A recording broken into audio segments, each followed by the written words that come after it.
Such an overwhelming. I want to say I'm so sorry, and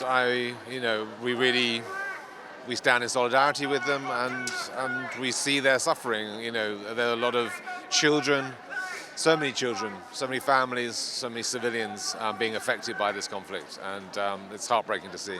Flinching.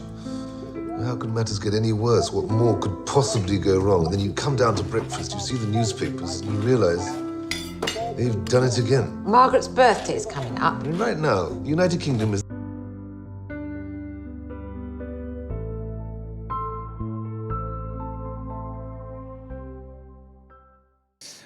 Here to stand in solidarity with the health professionals who have lost their lives in Gaza in recent weeks, and it's a really very large turnout today.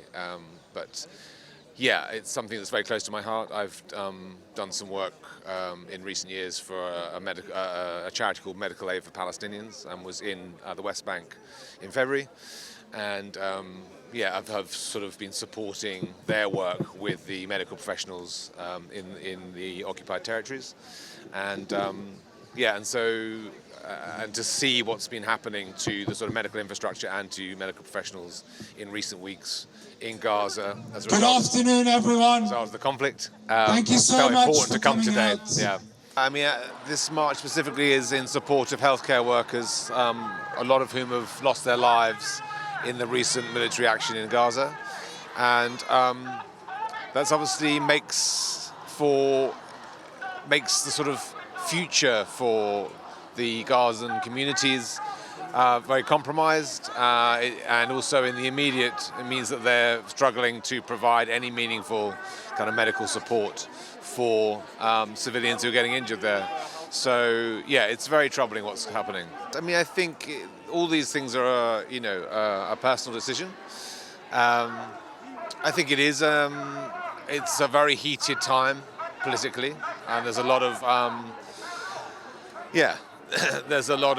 it's a hard thing to stand up for, but I think I certainly feel very clearly that the issues around kind of basic international law, around how conflicts are conducted, are really important to highlight and maintain, because otherwise, and I think that this really affects security for both Israel and Palestine.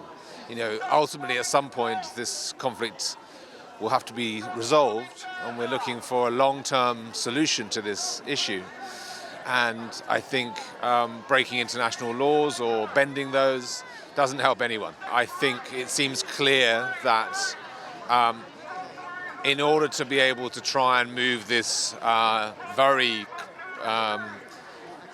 protracted political conflict on and to find a solution, the first thing that has to happen is the conflict needs to stop, so that relief can be brought to civilians, that they can get food and water, medical aid. All those things need to happen in the short term, and then peace ultimately is the first step towards finding a solution, a political solution. Fighting is not going to fix this. The solution will have to be political. It's such an overwhelming. I want to say I'm so sorry, and